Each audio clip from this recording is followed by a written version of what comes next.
Conflito que deixou mais de 100 mortos no estado de Plateau, na Nigéria, aconteceu em região onde confrontos entre pastores e agricultores são comuns.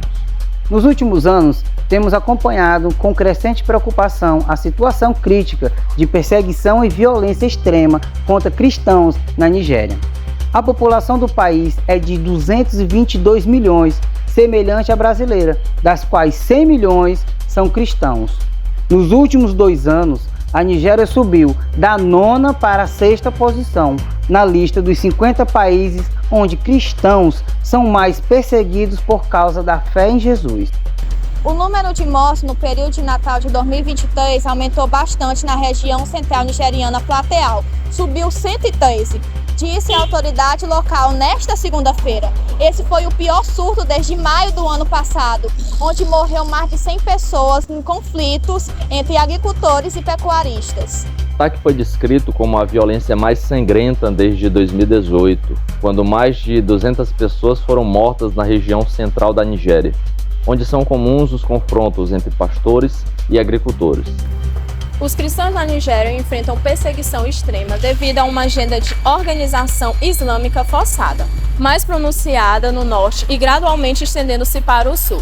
Desde a adesão à Sharia em 1999, essa islamização com meios violentos e não violentos intensificou-se com ataques de grupos militantes islâmicos, aumentando desde 2015. A violência liderada por grupos como Boko Haram e ISWAP resulta em mortes, danos físicos, sequestros e violência sexual, afetando principalmente os cristãos.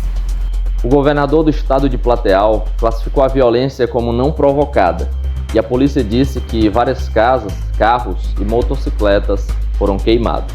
O presidente Bola Tinubu, que ainda não explicou como pretende combater a insegurança generalizada, descreveu os ataques como primitivos e cruéis e ordenou a localização dos responsáveis. Excluídos, enquanto convertidos do islamismo, enfrentam rejeição familiar e pressão para abandonar o cristianismo, muitas vezes acompanhados de violência física. O presidente interino da área de Bocos, estado de Plateau, Monday Caixa, disse que os ataques foram bem coordenados.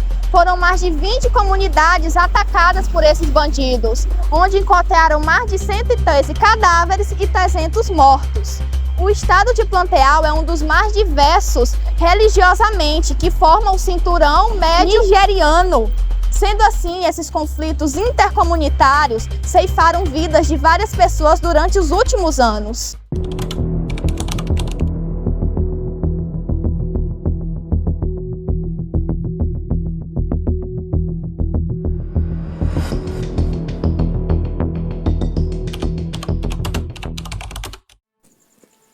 Era verão quando eles vieram. Minha mãe estava no banheiro quando meu tio entrou em casa correndo. Foi naquele momento que descobrimos que Boko Haram estava atacando Guiacu, a vila no norte da Nigéria, onde morávamos. Eu estava com medo. Pensei que não sobreviveríamos. Então eu segurei a mão da minha mãe e corremos. Eu agarrei minha filha mais nova, prendendo-a rapidamente em minhas costas, e corremos em direção às montanhas. Estávamos todos juntos, quando uma moto veio em nossa direção. Foi assim que me separei de meus filhos. Eu corri com minha filha caçula, mas meu filho correu em outra direção. Eu estava com medo de perder minha família, meus irmãos. Eu não sabia mais o que fazer. Eu corri até uma caverna e entrei em busca de abrigo. Lá encontrei outras pessoas da vila. A noite na caverna foi longa. Finalmente, quando o dia nasceu, todos nós saímos da caverna com cuidado. Então começamos a voltar para ver os danos. No caminho de volta, ouvi que Boko Haram tinha matado alguns membros da minha família no ataque. As notícias eram devastadoras e tudo que eu pensava no momento era em meus filhos.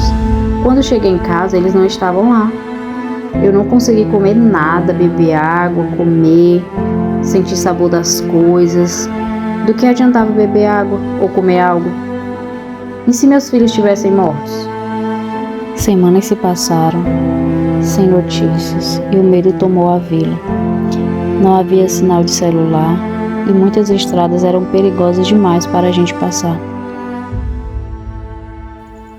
Nós choramos de alegria, apesar do nosso encontro ser resposta de oração.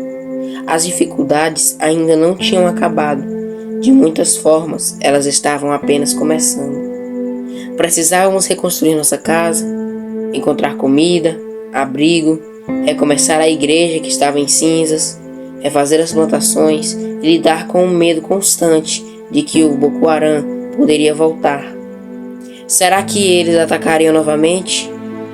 Ou melhor, será que eles nos atacariam de novo? Quando a Portas Abertas ouviu sobre o ataque de Goiacu, enviou colaboradores de campo para ajudar. Eles ofereceram ajuda emergencial, comida, apoio para a reconstrução e aconselhamento pós-trauma. A vinda deles nos ajudou muito, estávamos sem esperança. Não tínhamos nem lugar para dormir. Muitas memórias difíceis geram medo em mim, minha mãe e nos meus irmãos.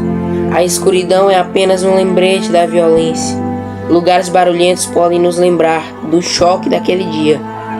E até mesmo cães latindo nos dão calafrios de medo depois que o sol se põe em Goiacu. A vinda da Portas Abertas nos trouxe nova vida, porque nem acreditávamos que voltaríamos a viver aqui. Isso nos deu esperança de futuro. Apesar de tudo que vivemos, não sabíamos que estávamos traumatizados. Na verdade, nem sabíamos o que era um trauma. Mas os colaboradores da Portas Abertas nos ensinaram sobre isso, o que nos ajudou muito. O ataque deixou uma ferida em nosso coração, mas o que a Portas Abertas nos ensinou realmente ajudou porque resultou em unidade. A Bíblia fala, no Evangelho de Mateus, capítulo 5, no verso 14 ao 16, fala assim: vocês são a luz do mundo. Não se pode esconder uma cidade construída sobre um monte. E também ninguém acende uma candeia e a coloca debaixo de uma vasilha. Pelo contrário, coloca no lugar apropriado, e assim ilumina a todos os que estão na casa. Assim brilha a luz de vocês diante dos homens, para que vejam as suas boas obras e glorifiquem ao Pai de vocês que estais nos céus.